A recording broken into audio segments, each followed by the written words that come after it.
Agora vamos dar uma olhada em alarmes. Os alarmes são essenciais em qualquer supervisório porque eles ajudam o operador a perceber condições anormais e também servem para registro dessas condições anormais ou eventos que vocês queiram, por algum acaso, monitorar ou gerar alguma mensagem específica. Para começar, eu vou criar uma nova atividade, vou criar um novo projeto usando o assistente, para vocês terem uma noção do que a gente consegue fazer. Eu vou criar um projeto, chamar de Alarme 2. O Alarme 1 já foi utilizado em atividade 5, como uma aplicação padrão, então vai ser criado. Mesmo nome de domínio, não vou incomodar com isso. Pegar uma tela com resolução pequena, não precisa de muita coisa. Não vou usar driver de comunicação. E aqui eu tenho duas opções importantes. Uma delas é a de banco de dados, para definir um banco dentro do qual os alarmes vão ser registrados, se assim desejado. Se eu quiser marcar esta opção, ele vai criar um banco de dados Access, mas a gente vai fazer isso lá depois. E a opção do servidor de alarmes. Essa opção do servidor de alarmes vai criar um servidor que vai ser o sujeito centralizador do monitoramento de alarmes na aplicação. Esse aqui é fundamental, banco de dados nem tanto. Só que aquela história, para ter um alarme que tenha bastante efetividade, que ajude vocês a registrarem e analisarem o que aconteceu em caso de algum procedimento anormal, a gente precisa ter um banco. Eu vou criar um monitoramento em seguida. Então, criei minha primeira aplicação em branco e agora eu vou criar o meu banco de dados. Vamos definir a estrutura do banco. Vamos ver aqui, banco de dados Access. A gente não tem Oracle nem SQL Server rodando. Vou dar um nome para o meu banco. Então, eu vou chamar de Banco Alarmes. MDB é a extensão padrão do Access. Testar a conexão para que ele seja criado e verificado. Não coloquei nem usuário nem senha. E aqui eu tenho meu banco de dados criado. Ele pode ser usado tanto agora para guardar dados históricos quanto os alarmes. Nesse sentido, os alarmes se comportam um pouquinho como os históricos. Eles têm essa questão de tempo de armazenamento e tudo mais. Na área de alarmes, eu vou inserir um servidor. A partir de agora, eu tenho meu objeto centralizador de todas as condições de monitoramento de alarme. E eu posso criar meu alarme em alguns lugares específicos. Para centralizar a geração dos alarmes, o armazenamento dos alarmes, eu vou criar uma configuração de alarmes. E embora eu possa ter apenas um servidor de alarmes, eu posso ter mais de uma configuração. Nela eu posso adicionar então vários alarmes, ou eu posso adicionar áreas de alarme. Para que servem essas áreas de alarme? É como uma pasta onde vou armazenando os diversos alarmes. Assim eu posso definir um conjunto de alarmes que pode ser ativado ou desativado, ou monitorado ou não monitorado. Vou adicionar uma área e dentro dessa área eu posso adicionar os meus diversos alarmes. Eu posso adicionar diretamente aqui na configuração, em casos mais simples, não é nenhum problema. Mas é legal colocar nas áreas para poder organizar eles em si. Então eu posso adicionar qualquer uma dessas fontes de alarmes aqui. A gente já vai ver. E em outro lugar que eu posso adicionar um alarme é dentro de objetos do servidor. Vejam que eu posso adicionar em quaisquer áreas de objeto servidor para definir algum monitoramento de alguma variável, alguma coisa assim. Para a gente fazer monitoramento, eu vou precisar de dados. Então, eu vou inserir algumas tags aqui. Vou inserir uma tag demo. Então, vou colocar uma tag interna que eu vou monitorar, que eu vou modificar manualmente. Vou chamar de limite, trabalhar ela como se fosse um sensor digital. Vou colocar uma terceira aqui, que eu vou chamar de quantidade, que seria uma tag inteira, monitoramento de número de peças produzidas, por exemplo. Vamos configurar elas. A temperatura, 0 a 100, mas vou trabalhar com alguma coisa na faixa de 0 a 50, então seja uma temperatura para manter um sistema aquecido. Quantidade, eu vou colocar aqui só definir o tipo de dados, pré-definir o tipo de dados, eu vou querer um número inteiro. Limite, eu vou pré-definir como sendo boolean, verdadeiro ou falso, no momento está como falso. Então agora eu tenho 3 tags com as quais eu vou trabalhar então meus alarmes. Vejam que para cada tag eu posso inserir um alarme diretamente nela. Isso é uma opção prática, rápida de se montar, relacionada ao próprio objeto, a própria tag no caso. Mas, em termos de organização, é preferível trabalhar em cima das configurações de alarmes e áreas. Então, eu vou inserir aqui um alarme. A gente tem essas possibilidades de alarme aqui, nós vamos dar uma olhada em seguida. O alarme mais simples é o alarme digital, que é um alarme que é disparado no momento em que um valor digital, um valor true ou false, é gerado. Então, vou inserir um alarme, vou vincular esse alarme ao limite. Inserir o alarme digital, se a gente olhar aqui na configuração de alarmes, ele está aqui, ó. E aí eu posso acertar ele tanto pela tela de propriedades tradicional, quanto pela janela de propriedades, que é um pouquinho mais avançada. Vejam que aqui aparecem várias abas com opções de diferentes finalidades. Algumas são comuns a todos os alarmes, por exemplo, a fonte dos dados. Quem é o gerador de dados que tem que ser monitorados? Eu vou escolher um objeto de servidor que eu tinha colocado que seria o valor do meu limite. Vejam que eu não estou restrito ao valor da tag, eu posso usar qualquer propriedade dela.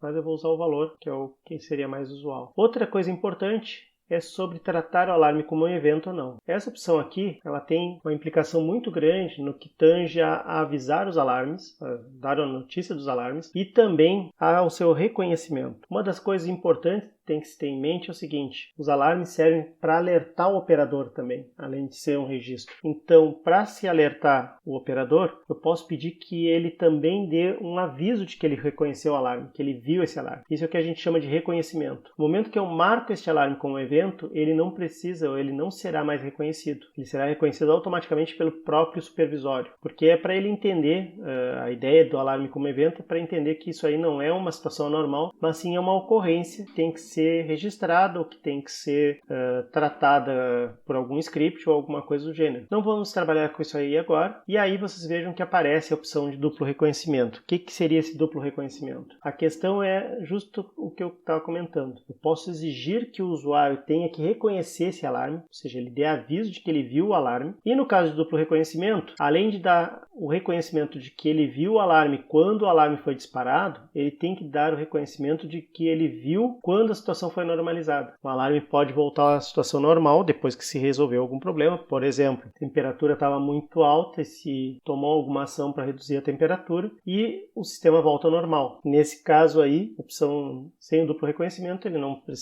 o operador não precisaria dizer que reconheceu. No caso do duplo reconhecimento, ele vai ter que dar o aviso no momento em que o alarme foi disparado e no momento em que o alarme foi cancelado. Os campos de usuário são mais no sentido de ser registrada alguma informação adicional além das tradicionais do alarme. Então eu posso criar meus user fields aqui, posso inventar nomes para eles e dizer fontes das origens dos dados. A formatação é como esse alarme vai ser apresentado, nós temos um componente para isso.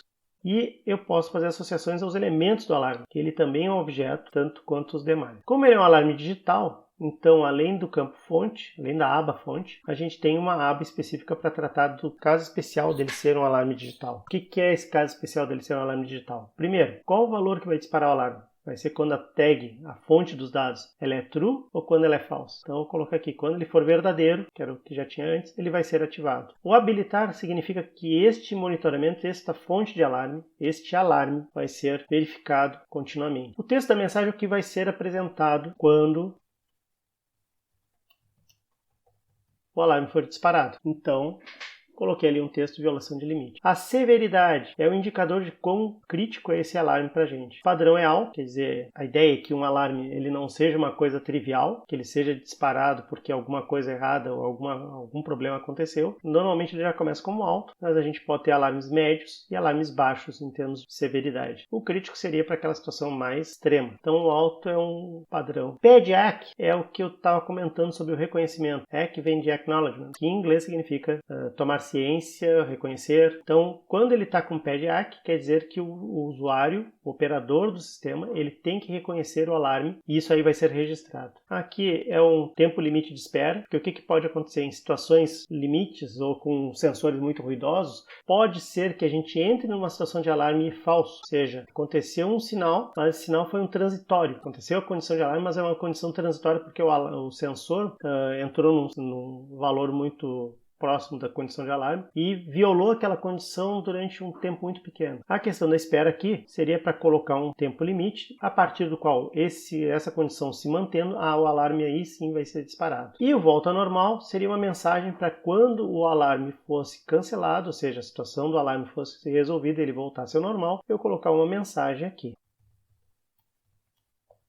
O permite arquivar é saber se vocês vão querer fazer um arquivamento temporário da situação de alarme para alguma revisão, alguma coisa do gênero, tanto por tempo quanto por limites de alarmes. O que nós temos específico do digital? É esta parte aqui do valor, da condição do alarme. O resto, texto de mensagem, severidade, pede arquivamento, qual é o prazo de espera, etc., ele é comum aos outros alarmes também. Então, o que muda de um alarme para outro realmente é o tipo de condição que a gente vai usar para dispará-lo, para gerar esse tipo de evento. Está criado aqui o meu alarme. Eu vou criar agora um segundo alarme, que seria o meu alarme analógico. Então, criei meu alarme analógico. Este aqui eu vou usar para monitorar o valor da temperatura.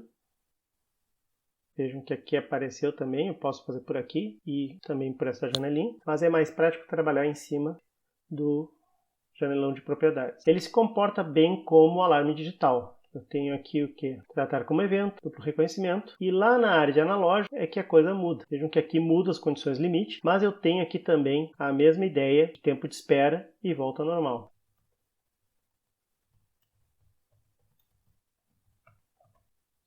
O que eu coloquei aqui também se mantém aqui. Vamos ver de novo aqui nas propriedades.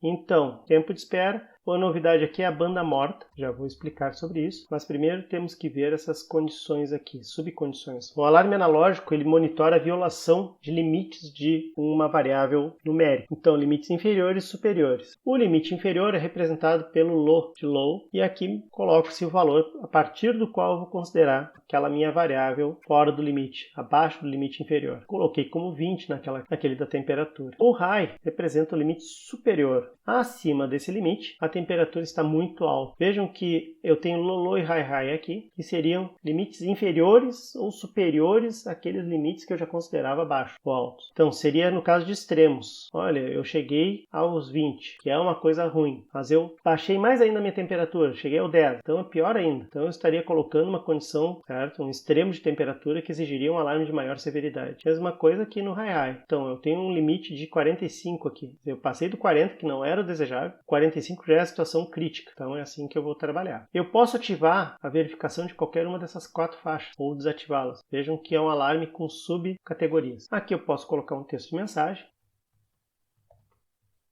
para cada um deles. É o que estou fazendo aqui. E para cada um deles eu também posso escolher um nível de severidade. Por exemplo, que eu vou definir que tanto low quanto high são críticos. Individualmente eu também posso pedir reconhecimento. Todos eles estão reconhecidos. E individualmente eles também podem ser tratados como evento. Por exemplo, temperatura baixa, temperatura alta, se elas não são prejudiciais, ela poderia ser tratada como evento só para registrar que chegou nesses limites e não ter necessidade de reconhecer, ele não vai ser tratado como um alarme em si. Permite arquivamento, aquilo que eu havia comentado em relação ao alarme digital está valendo aqui, mas para cada subcondição, limites de duração e limites de arquivamento. O que seria essa banda morta no caso do alarme analógico? A questão justamente é a seguinte, eu tenho situações em que eu posso estar, principalmente em sistemas de controle, em que eu posso estar marginalmente próximo de um limite. Por exemplo, no caso do low, eu tenho 20 ali como limite. Só que daqui a pouco eu tenho uma flexibilidade de andar entre 19.5 e 20.5. Até porque o sensor de temperatura tem alguma imprecisão. Se ele oscila nesse entorno, isso pode acabar causando umas leituras falsas ou disparar a questão de alarme baixo sem necessidade, porque ele ainda está dentro de uma faixa tolerante. Então a banda morta justamente é para isso. É para definir qual tolerância que eu vou ter para esse disparo de alarme. Ou, entrando na condição de alarme, saindo na condição de alarme, qual a tolerância que eu vou dar antes de entrar no novo alarme. Por exemplo, eu poderia colocar aqui 1 grau. O tempo de espera a gente já havia comentado, que é justamente o que define quanto tempo o sensor, quanto tempo aquele valor da tag tem que se manter para que o alarme seja disparado, para que não se gere falso positivo e um disparo de falso alarme. Então agora nós temos 2 alarmes configurados. No próximo vídeo a gente vai ver como incluir isso na interface com o usuário.